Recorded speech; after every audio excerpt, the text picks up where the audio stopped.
Jay Crawford, Adam the Bull, Garrett Bush, Dustin Fox, Jason Lloyd, Tyvis Powell, plus, ba-da-da-da-da, you're loving him, Mikey McNuggets.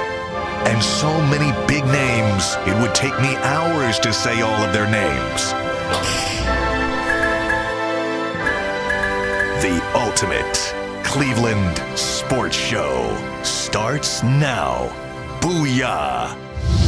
Welcome to the Ultimate Cleveland Sports Show. This is a very special day. This marks the 10-year anniversary of the Cleveland Cavaliers coming back from a 3-1 deficit to shock the world against the Golden State Warriors. And we are here to relive all of the great moments. McNuggets, it's a great show today, man. Let's get it going. Yeah, we have an hour of Cavs championship anniversary topics to get to. We're going to relive the game, the parade, the celebration, and all that encompasses winning an NBA championship on the 10-year anniversary of the day it happened. So let's start with the game itself. We all rewatched Game 7 in preparation for this. What a game it was. So many little things that I had forgotten myself, from the block to the shot to the defense. You remember those, but the other little nuances in the game made it such an incredible, nerve-wracking win. Let's relive it, guys. Jason, you were in the building for Game 7 in Oracle for that comeback, holding on to the victory, and then celebrating after. When you think back to Game 7, can you describe from your perspective the final 3 minutes of action that went back and forth and felt like it took an eternity, but ended in a 93-89 win for Cleveland? I have to actually go back farther than that before we start with Game 7. I got to go back. I mean, I'll go all the way back to 3-1, okay? Mm-hmm. And their Cavs are down 3-1. We're in the locker room after the game. And that's right when Draymond came at LeBron and everything, and no one was sure how that was going to unfold. And I was talking to Kevin. So LeBron's locker was in this back corner here. Let me do this right. And Kevin Love's locker was in the other corner over there. So they were like across from each other. And LeBron was not as dejected as I would expect him to be. He was still a little bit upbeat. And I was talking to Kevin, and I said, you just got to get 5. You got to figure out a way to get 5. I said, if you can get 5, you ain't losing 6 here. He goes, no. And I said, I'll take that blankety blank in a Game 7 over anyone else on the floor. All you have to do is figure out how to get 5. I said, I don't know how you're going to get 5, but you got to get 5. If you get 5, you can win the series. And he said 100%. Like, they still believe. I remember talking to Ty Lue, and Ty was like, we're the better team. Like, Ty absolutely believed, like, they're down 3-1. Ty's like, we're the better team in this series. We just haven't shown it yet. And then, obviously, we know Draymond gets suspended, and we can do a whole thing on Clay saying it's a man's league and LeBron. That's a whole – we'll do that topic later. Thank you, Bill Livingston, for asking the question. God rest your soul. So what's funny about that – okay, we'll just do it now. Sorry, Mike, we're hijacking this. Yeah. Nope, this is good. You were there, we weren't. Tell us everything that we need to know about this. So the Warriors – the way that it was set up was the Warriors had practice first, okay? And the Warriors back then practiced inside a Marriott hotel in Oakland. It was funny. And so the Warriors would have practice first, and they did their availability. And then the Cavs came later, and the Cavs did availability and then practice. So it was practice, availability, practice. Warriors went first. And the Warriors were furious that the Cavs got Draymond suspended. They felt like it was BS. He shouldn't have been suspended. So they were mad about that. And that's why Clay said what he said at the podium. And then as like the changeover is occurring, I remember LeBron was like sitting on the court.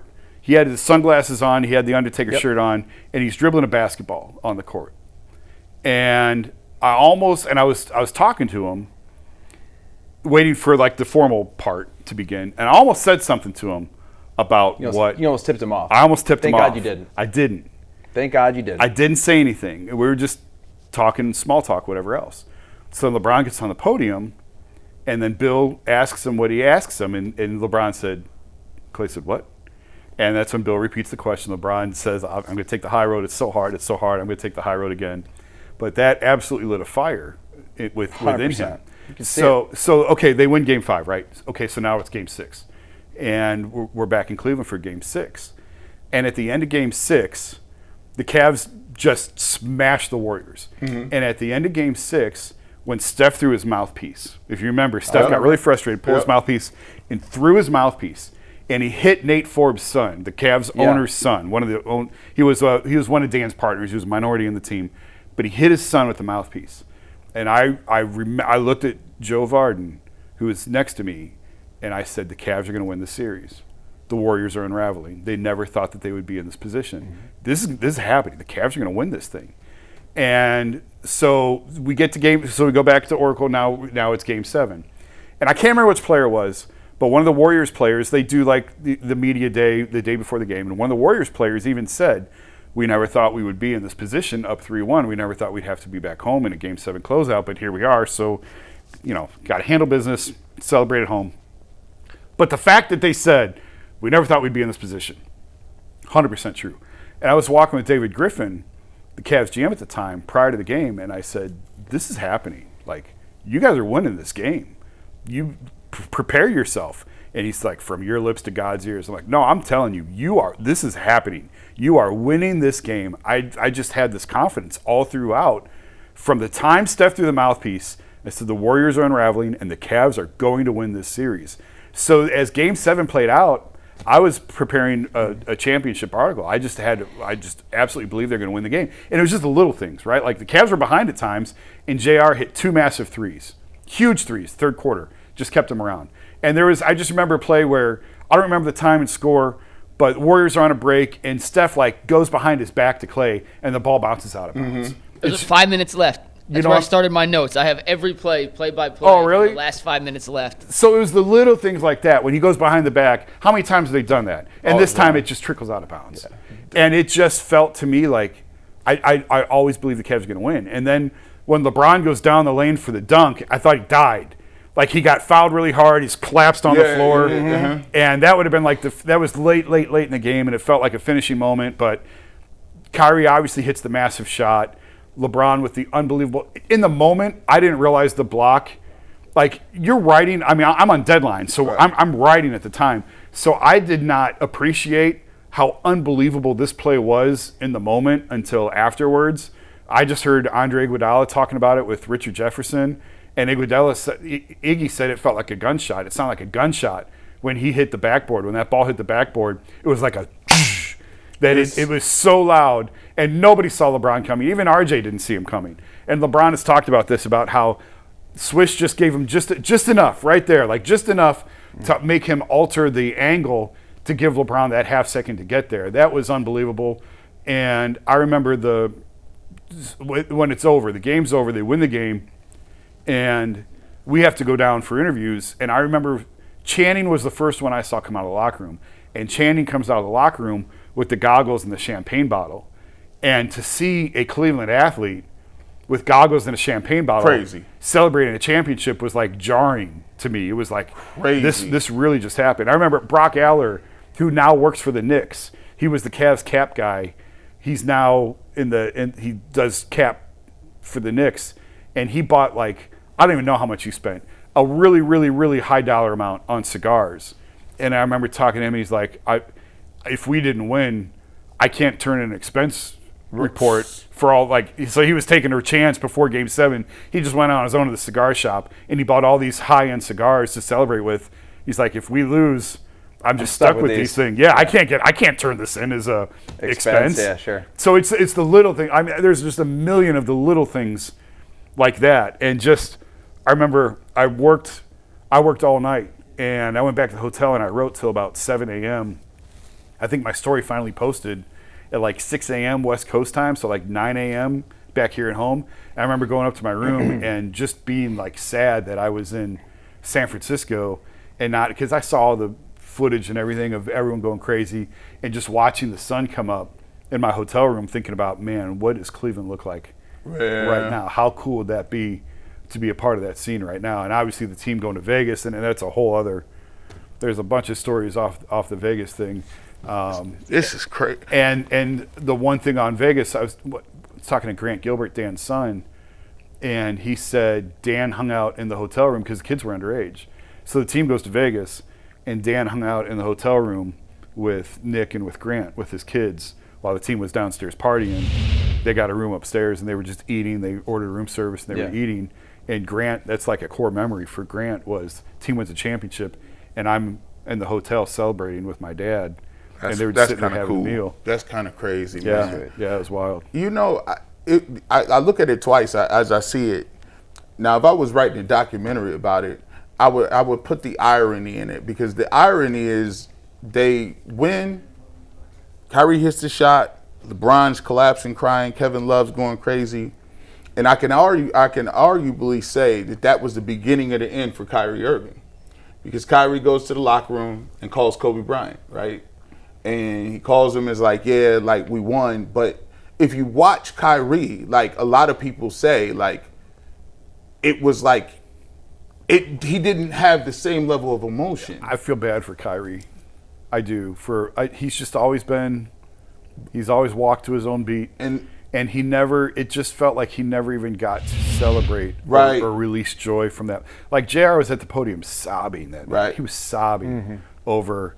Everyone always called him a screw up, and the clown jester and everything else. And now it's his moment, and thanked his parents for always being there for him and everything. And like, just go find JR at the podium after they won the championship, and how much he was crying. And it's those little things. And I just followed LeBron around the arena as he went to take pictures with the trophy and different things.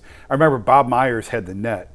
Now they just lost, right? Bob Myers is the GM. They just had this incredible 73-9 season, and they just blew a 3-1 deficit or a 3-1 lead to lose the series. And this is how good of a guy Bob Myers is. He was trying to find Griff or Dan or somebody to give the nets to off the rims, and he looked like his dog had just been shot. Like he was just blank stare, no blood in his face whatsoever. And he was just walking around the arena with these nets that they had cut down so that he could give them to the Cavs and congratulate them. I thought that was really cool. That's really classy. Dustin, what do you remember most from the game? Oh, from the game itself, we were at my brother's house, and we had he lived at his old house, and he had like an outdoor patio set up, and we probably had north of 70 people there, and he had hired somebody, or one of the neighbors had put up a projection screen, so we had it like on the TV and a projection screen, and it was by the pool, and it was crazy. Even Bull came to the watch party, and it was just so much fun watching it. And I do remember when the game was over, like literally we're popping champagne bottles, and people were jumping in my brother's pool, fully clothed, including myself. I mean, we were just jumping in. I've got the video of it. It's just amazing. And I remember being up. I don't think we slept that night, honestly. I think we were up until the sun came up. Mm-hmm. And I don't even know. I got to be drunk on the air the next day because we drank. This is back in my heavy drinking days. Drank a ton that night, and we were just so in the moment. Yeah. And I don't know. It was just one of those all-time. I think I was on a bender for like a week after that game, and it was going into the parade and that whole thing too. But it was crazy. It was an unforgettable night. Real quick, so I went back and watched the end. These are the plays I had forgotten about that I tracked in the fourth quarter. So there was the behind-the-back pass from Steph to Clay that goes out of bounds. That's 5:07 left. LeBron comes down, next possession, 4:50 in the fourth, gets the switch onto Ezeli, hits the step-back three to go up 89-87. Clay comes right back down, hits a layup to make it 89-89 with 4:41 on the clock. The Warriors did not score again in the final 4 minutes and 41 seconds of the game. I forgot about that. Exhausted. Steph, 4:07 in the fourth quarter, gets a wide-open three-point look. Steph Curry clanks it, misses it bad. LeBron gets a step back on, gets a switch on to Steph in the fourth quarter, misses a wide-open pull-up over Steph. Then you get Love missing a hook shot after an ATO. It's still tied at 89. The Cavs called a timeout, settled things down, went to Love. He misses it. Then Draymond got a wide-open corner three. Brick City.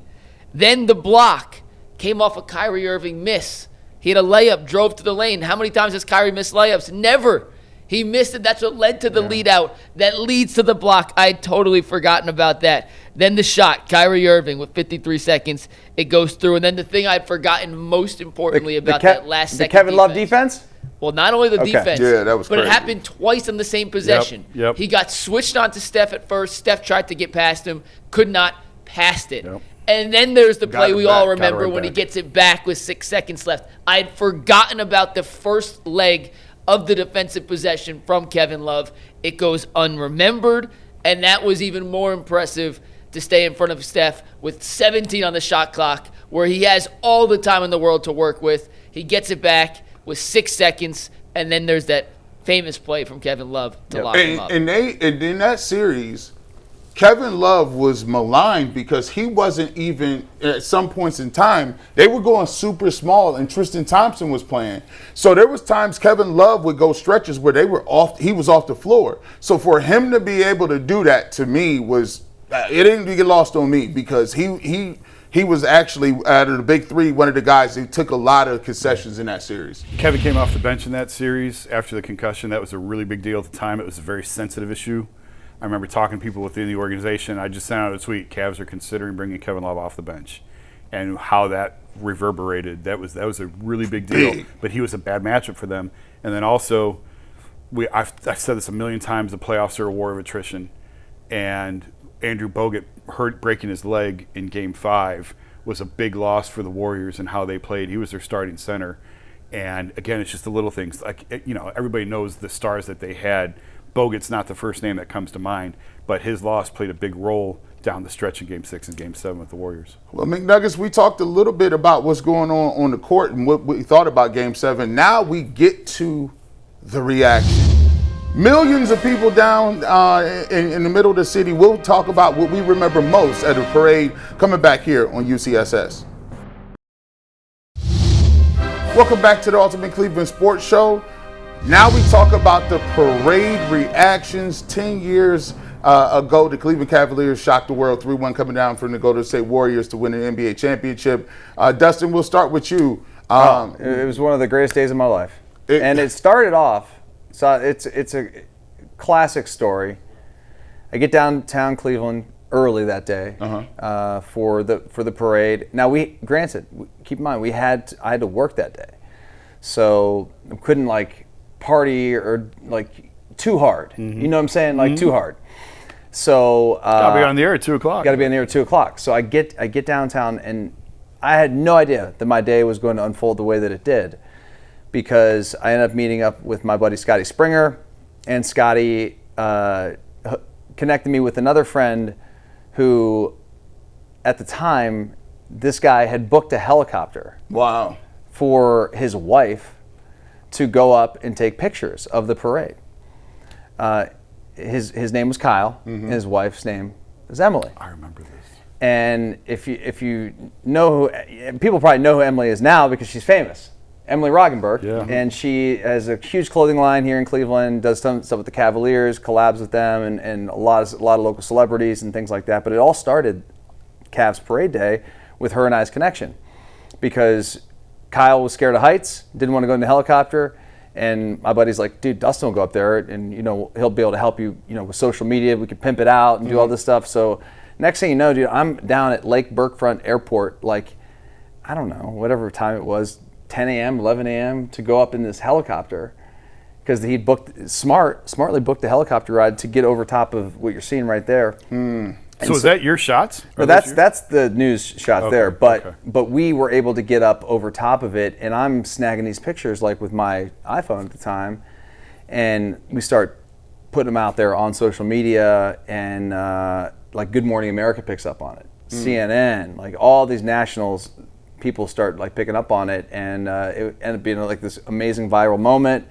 Emily is able to start a business because of it. Wow. Your boy, some good royalties along the way. Came out, you know what I'm saying? And an secure. unbelievable experience to be over top of this and to see it firsthand, for myself. It was unlike anything I had ever seen in my life, to see these people like ants. Yeah. And we're just flying around and we're just taking these pictures, and it was a really, really cool day. I ended up being late to the radio show because I told our boss at the time, Andy Roth, I'm like, Andy, I'm going up in the helicopter. So you can figure it out. I'll be there at some point, but this is once in a lifetime. Yeah. So I think I showed up at 3 o'clock that day. But either way, it was an unforgettable moment for us, and it just worked out. I mean, Emily's now built this great brand because of it, and And we have some unbelievable images that are, we sold a ton of them. We've got them framed. I mean, it's like it was an iconic day for us, and it was great to be a part of it because the Cavs were my team, and we were so invested in everything. To see it, culminate in the parade was really, really cool. You know what's so nasty? It's so crazy. He had that great story. So I used to work, before I started doing this, I worked at corporate America. And at the time, I was still working at 92.3 The Fan. And so the parade happens. The night before, my ex-wife, we just idly get in the car and drive around downtown for no reason. We don't know why we're driving. We got to get in the car. We got to see it. We go around, people are honking. It's crazy. It's nuts. The next day, I was a manager working. I was working at this insurance company, we were a consulting company for insurance companies that submitted like disability claims. So I used to manage these clinical nurses and people who submit these applications to the government. So our CEO at the time was like, "Hey, this is once in a lifetime. Everybody go downtown." They had bus shuttles. Everybody, they were going to pay you to go downtown. But guess who didn't get paid to go downtown? Because we had to work through inventory. This guy, the sports guy, everybody's leaving. They knew I did a radio show there. They're like, everybody but you. Everybody but me. And I sat there and was like, dude. So I listened to the fan and listened to the stuff, right? And I think it was that time, I was like, at that time I decided I was going to sabotage the company or never work there again. That was the beginning. I didn't sabotage the company. I just said, I got to get up out of here. You know what? As bad as your day was, it was still better than mine. Really? It was one of the worst days of my career, was the parade. It was awful. Why? So I'm on the roof at the Hilton doing Channel 3's coverage with Jim Donovan, and I had a ropes pass to be inside the parade route. Right. And I gave it to Marla Ridenour and said, I'm just going to hang out on the roof and just taking the whole scene from the roof of the Hilton, and I'll just hang out there all day.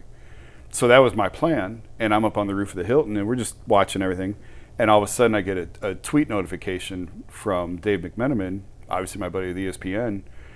LeBron James tells ESPN he's coming back to Cleveland next year.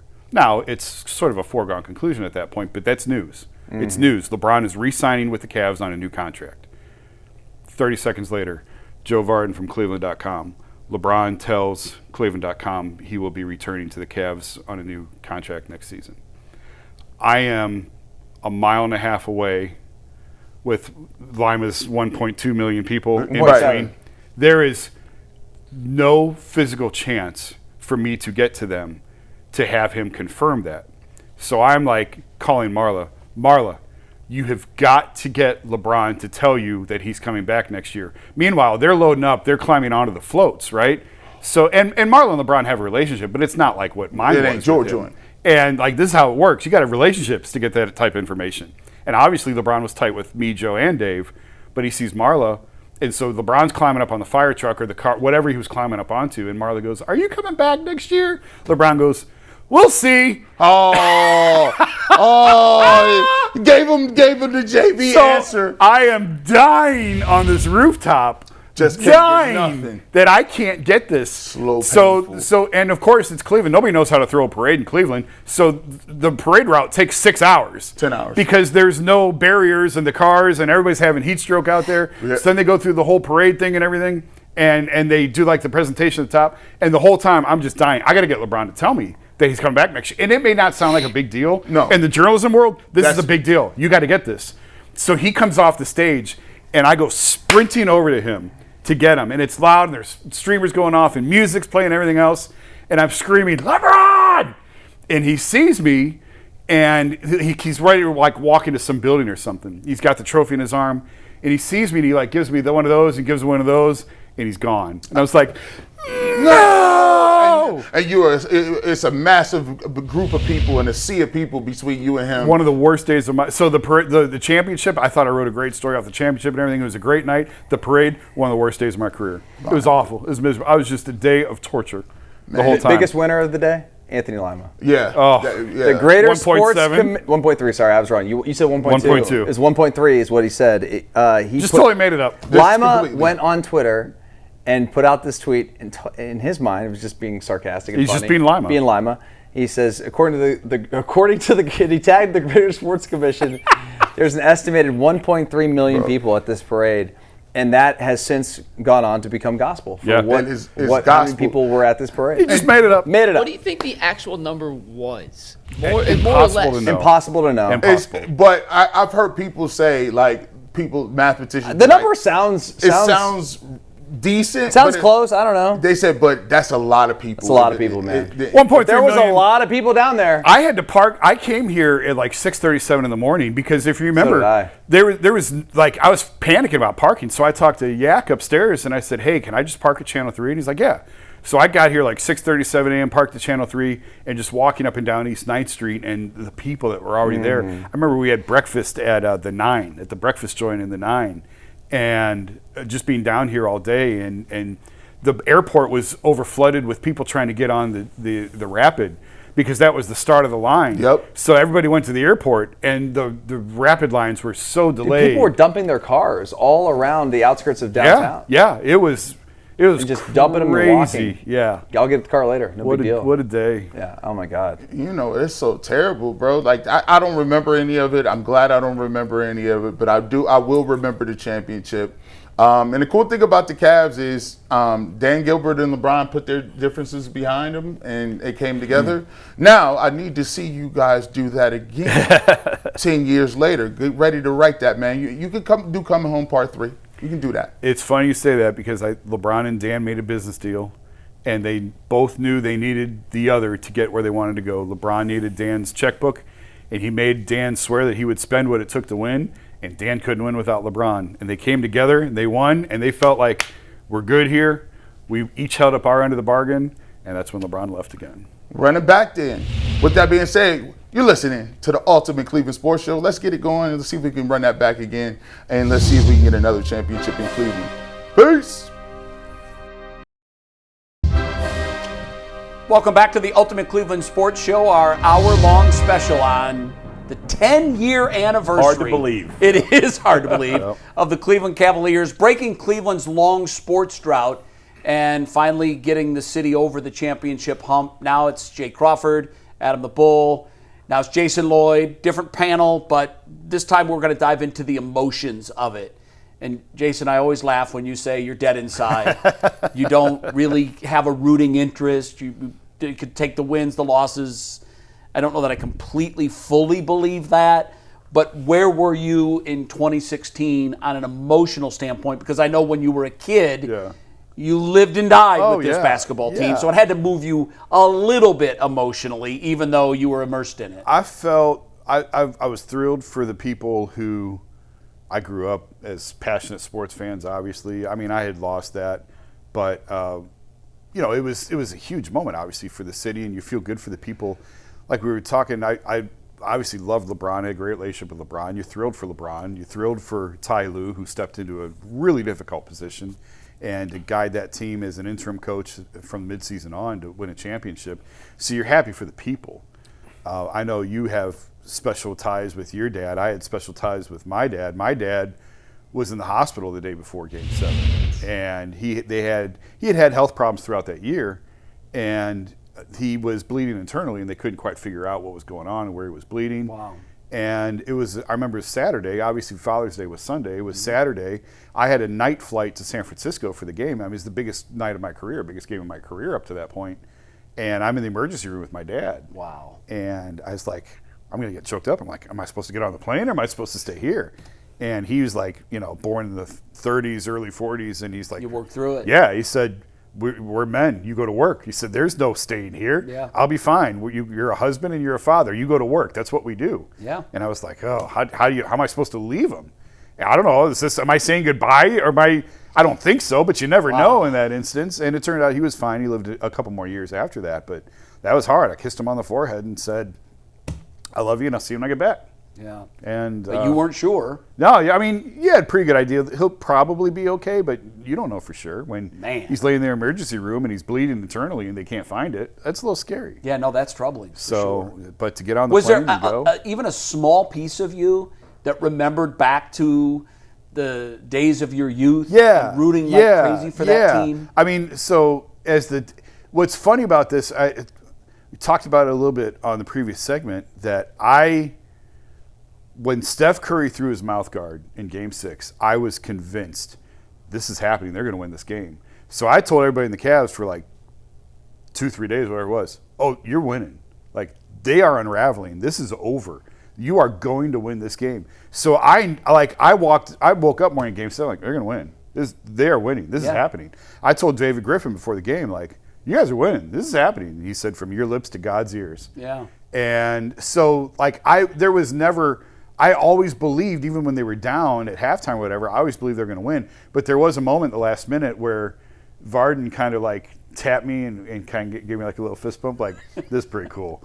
Like, to be, and that's the thing, to walk along that team, I carried the heavy responsibility of documenting history of LeBron, one of the greatest players of all time. You can make the case the greatest player of all time. At the time, I was covering the Cavs for the Akron Beacon Journal. I was the beat writer. So you're chronicling history for his hometown paper. In his hometown. That makes it even more important. I took that incredibly seriously. Yeah. So that was a great honor to have. And it was a fabulous team to cover because they were crazy.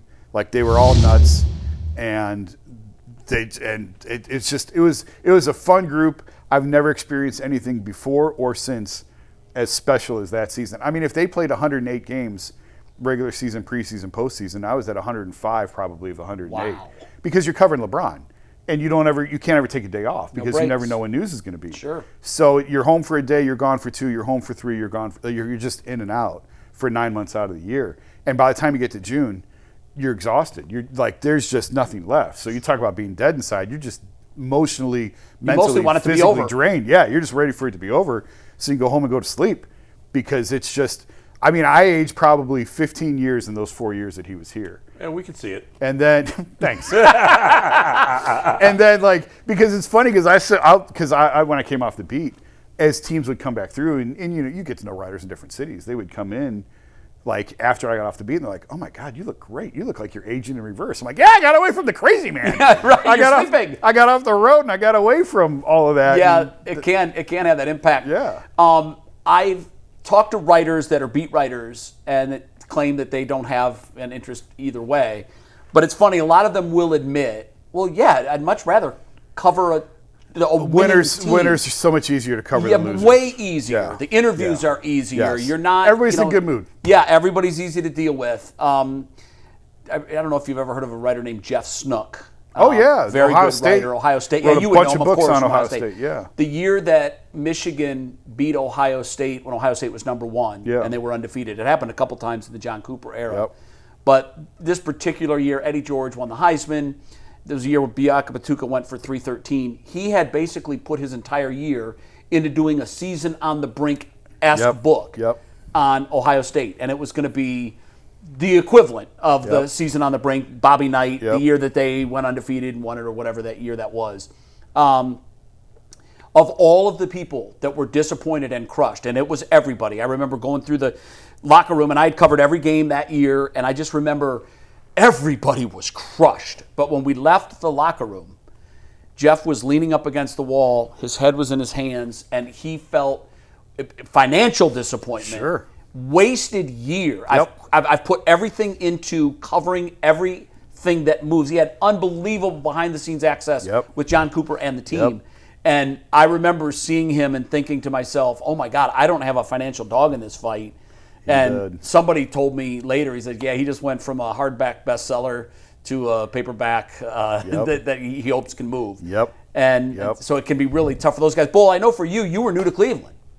Weren't you? I mean, I'd been here 5 years. Yeah, new-ish, relatively new-ish. compared to now. But that whole season, I didn't. By the time I moved to, as I said, I think off the air, I was a Celtics fan as a kid because I loved Larry Bird. But I wasn't. And after he retired, I just kind of was neutral on the NBA. I didn't have a favorite team, so Yeah. I kind of adopted the Cavs when I Sure. came here. But certainly being a Cavs fan for 5 years is nothing compared to people that have been. But rooting you were forever. invested, like you. I Very was much wanted- totally invested because, working at the radio station, we would be at the Clevelander for every home playoff game. Yeah. And so the crowds were insane. By the time it was close to game time, the place would be packed, and you meet so many fans and so many people. And obviously 5 years was enough to know how great a sports town Cleveland was and how emotional people were about none of the teams winning a championship in forever. So the Cavs winning, that the night they won, Dustin and I were at Dustin's brother's house, and he was having a party there. He was talking about that. Yeah, and it was unbelievable. And then when the Cavs won, everybody started jumping in the pool. That's what he said. And it was just surreal. And then I remember, because that's Canton. I remember whatever time it was that I left Dustin's brother's house, I remember driving from Canton to Rocky River, and as I'm seeing fireworks go off, I'm seeing I ended up deciding to go downtown to see what it was like downtown. Well, but then it was gridlock. And it was crazy. Yeah, it was just nuts. Yeah. And and then I think about the parade, which was the most unbelievable experience that I've ever had. Just that, the thing got delayed because you couldn't get people off the street. Yeah. People were abandoning their cars on the highway. Yeah, to get. It was crazy. I remember I watched the parade from the top of the county office building on the corner of East 9th and Prospect, and I remember looking down East 9th toward the lake, and it was just this massive sea of humanity. And it was a beautiful day. Too, Gorgeous which made day. it even better. And everybody was so well behaved, and there was none of this nobody was doing anything. We didn't burn down the city. No, and it was just amazing, and everybody was loving each other, and it was a special time. Yeah. Obviously, more special for people who have suffered their whole lives rooting for the Cleveland teams. But I don't think anybody that was here as an adult will ever forget what that stretch, that week, as they made the comeback, as they won the game, and then the parade. It was just, it was magical. It was a special day. Yeah. I remember, I think the White Sox were in town for an afternoon game, and my son was at Rutgers. Yeah. He had just finished the NCAA championships, which were in Oregon. So he went from New York City out to Portland, the drive to Eugene, the NCAA championships. He flew back to New York and immediately started training for the Olympic trials, which were in 2 weeks in Sacramento, California. So we had all these back and forths and back and forths. And when ESPN asked me, do you want to be in California or do you want to be in Cleveland for Game 7? I said, give me Cleveland. I want to be in Cleveland. Right.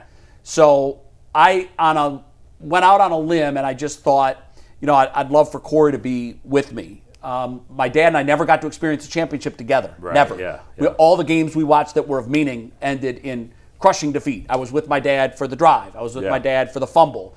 I was covering the 95 and 97 Indians. Yeah. But my first phone call was to Pops, who would never go to bed when I was on the road after a big game until he'd get the call. Right. And we would talk about it for 45 minutes, and then we would, say, well, maybe next year.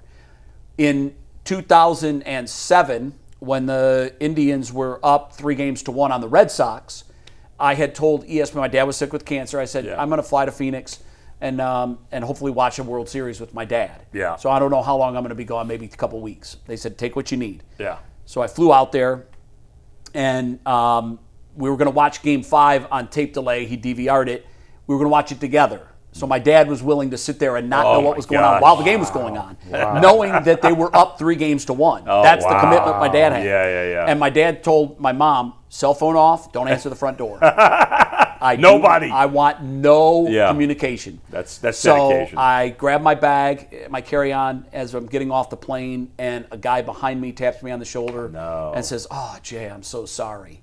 And I'm like, what are you saying? Oh. And he's like, oh, you haven't seen the score? And I go, actually, no, I wasn't even going to turn on my phone. I had a black car waiting to pick me up. Yeah. And he had instructions, no talk about the game. Oh, wow. And no radio on. Yeah. He was going to pick me up and take me to my dad's house, and we were going to watch the game. And he goes, oh, man, I hope I didn't ruin it for you. And I go, I didn't get into it with him. I said, I was going to watch the whole thing when I landed, but I said, no, now I know. I go to my dad's house, and I'm watching, and here's a guy who's riddled with cancer. And it was a terrible lopsided Yeah, defeat, right, and it was over early. Yeah. But this was my dad, and it's opposite of me. When I'm rooting for a team and they're down 4-0, I'm like, that's it. That's Right, it. right, yeah. Turn the channel. I can't do yeah. it. And they're getting crushed, and my dad's like, hey, this thing isn't over. You know, we could come back. You know, you get 2, 3, and you're right back in it. Yeah. And I got to sit there knowing the result and watch him, who's dying with cancer, being so optimistic. And the game ended, and he goes, that's all right. Hey, we got game 6, we got game 7. We're not going to lose this thing. And, you know, then we had to sit there and watch in real time live, game 6 and game 7. They weren't in any of them. It was over.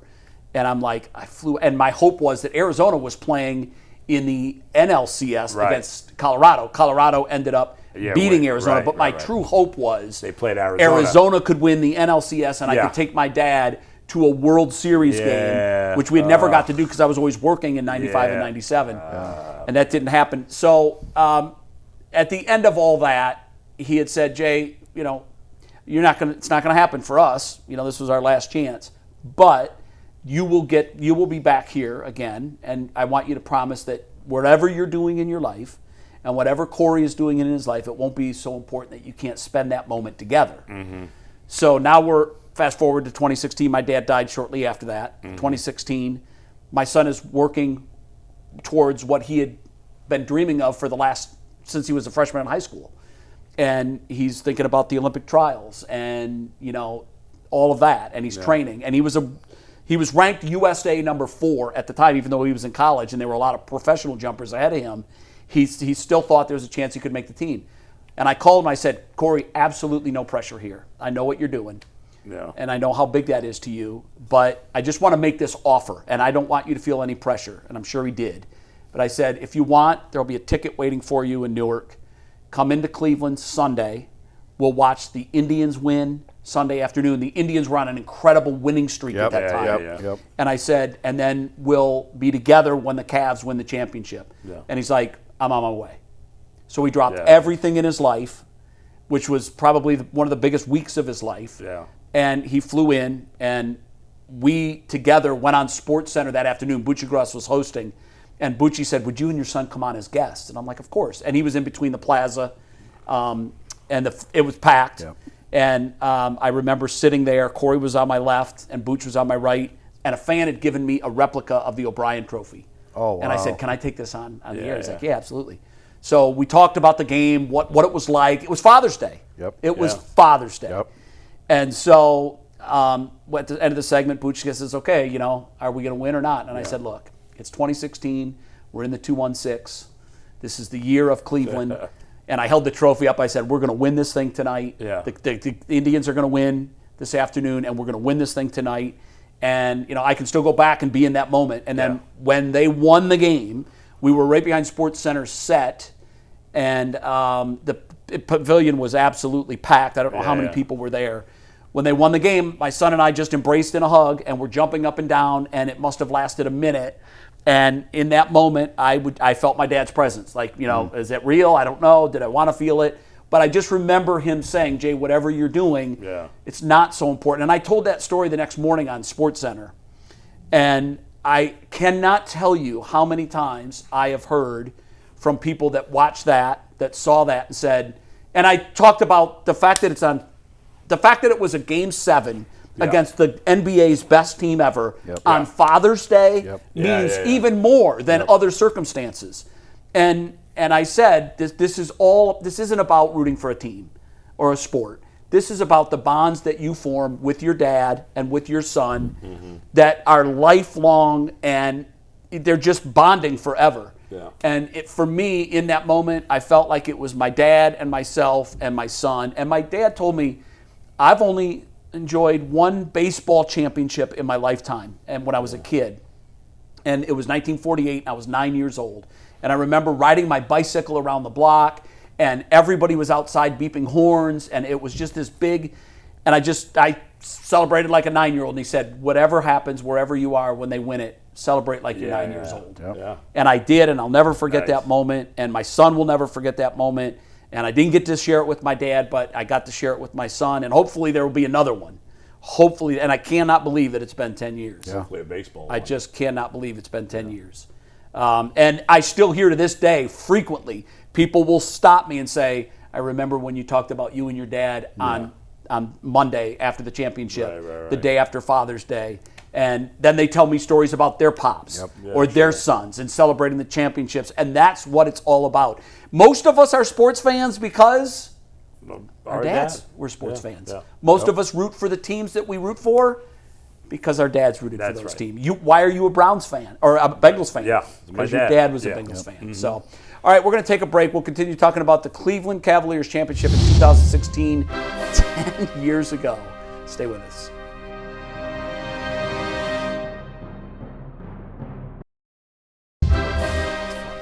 Crazy. Welcome back to the Ultimate Cleveland Sports Show. We are celebrating the Cleveland Cavaliers' only championship 10 years ago today, 2016. And Mike, a couple of things are going on, but one really big thing downtown. If fans kind of want to relive that moment, they can. They can relive all of Game 7 starting at noon. The Cavs are hosting a Game 7 rewatch party right downtown on East 4th and Huron Road, right in the plaza where all of the action happened 10 years ago today. Crazy. The official tip-off of the Game 7 rewatch is at 12:29. Wow. So you know exactly when it's going to tip off. They're going to replay the entirety of the game. We talked about it earlier in the show. All the chaos, all the craziness, all the twists and turns, the ups and downs of that emotional roller coaster Game 7 that culminated in the Cavs winning the championship. But I want to ask you guys, who were you rooting for, Mike? Yeah, you weren't. You had no dog. I was rooting for the Cavs. I became a LeBron guy because of how much hate he got. Oh, and I wanted to see in that moment LeBron coming back home, the whole storyline, the culmination, the closing of a circle come to fruition. I remember exactly where I was for that game. I had forgotten a lot of the nuances that happened at the end of the game that when we went back and rewatched it earlier in the show, oh my goodness, I can't believe I forgot this and that. It was incredible. And if you want to rewatch it, 12:29 later this afternoon, really in about an hour and a half if you're watching this now on WKYC, you can rewatch Game 7 at the Plaza. But guys, real quick, around the horn, Bo, we'll start with you. What will you remember most about this team, this championship, this moment where the Cavs ended Cleveland's championship drought 10 years ago today? I'll remember from the game. I'll remember the block. I mean, to me, that's the moment that's when you knew, wow, they're going to win. I don't know. Maybe Jason said he knew before Game 6, but I think when he had the block, that was, to me, that was it. It was a huge moment. It was for them to take a lead. Yeah. And I don't think they scored a point after that. No. In the final, 2 minutes or whatever that was? It came Golden State did not score in the final 4 and a half minutes yeah. in the game. Which, if you think about that, you're talking about one of the best teams in the history of the NBA. Yeah. But to hold them without a point on their home floor in Game 7 of the finals for the last 4+ minutes. Yeah. But I will remember the partying. Just like so many times we got the party that year. And I'll remember after the season when Jason and Joe Varden and Dave McMenamin came in studio with Dustin and I, and we did they were on with us for 3 hours. That was 18. That was 2018. Oh, yeah, that was at the end. Yeah, that's right. That was one of the but that's still part of the whole, it was still part of the thing. You're right. We did right, 3 hours. But of we radio. were talking. I mean, that's when we became friendly because before that, whatever. Yeah. But I don't know. There's so many moments along the way with friends and celebrating and being at bars and the excitement. It was. I don't know. I can't imagine it can ever be that good again. But I guess it can. Hopefully. Jason, what will you remember most? Oh, it's so hard for me to pick one when you are on that journey that whole time. I'll give you a weird one, though. When it was all over, I finished writing back at the hotel. But when they were done celebrating, we were packing up and everything, I snuck back into the Cavs locker room, the visiting locker room, and to see just the remnants of the celebration. That would have been a great picture. Was the locker room empty at that point? Yeah, it was totally empty, and there was just champagne bottles everywhere. Hundreds and hundreds of champagne bottles everywhere. And I took 2. So I have 2 bottles. I love it. I have 2 bottles in my office, Yeah. in my bookcase. I have 2 empty champagne bottles from the Cavs celebration. That's pretty You know cool. who drank them. No, I have no idea. No, there's no way. DNA testing. There would be no way for me to like Verify and all that. But I would never sell them. No, they mean something to you. Like they are in my bookcase in my office, the 2 empty champagne bottles from a Cavs celebration. So I guess I'm not totally dead inside because I did take 2. I know for a champagne fact bottles. you're not dead inside. I know that that's an act that you play, but and I often wish that our audience really knew what Jason Lloyd is. He's one of the kindest, and it's been a long road for you to get to this point. Yeah. But I know you're not dead inside. I know that for a fact. For me, I love the block. That was huge. But for me, I think it was the Kyrie 3. That was for me when I said, "Oh my God, Yeah. we are going to win." Because Yeah. even though I felt oddly confident all day long, I remember at halftime, Corey and I watched the first half inside the Rocket, and they weren't doing well. And we left. And I said, we got to change it up, man. We've got to. He said, I couldn't agree more. So I said, let's go outside and we'll watch it out there. And when the 3 went in, that's when for the first time, because I thought they were going to win, but right there, I said, they're going to win. Yeah. It's over. They're going to win the NBA championship. Even in late in the first half, when the Cavs were playing lousy. Yeah.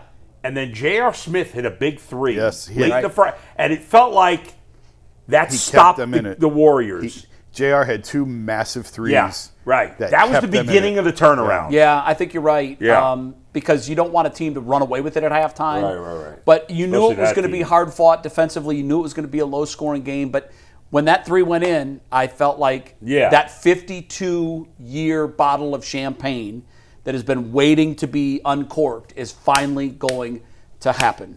And wow, what a day it was. What a night it was. And I'll never forget, we were staying at the Westin on 9th, and when Corey and I were walking back up, it took us probably an hour. Yeah. And I've got probably 30 clips on my phone from that walk. Because I kept seeing stuff that I thought I'd never see before. Yeah. I saw black guys high-fiving white cops. I saw hugging. I saw all this love. It was something to see. Yeah. 10 years. Let's hope it's not another 10 years or 52 before the next. Enjoy it.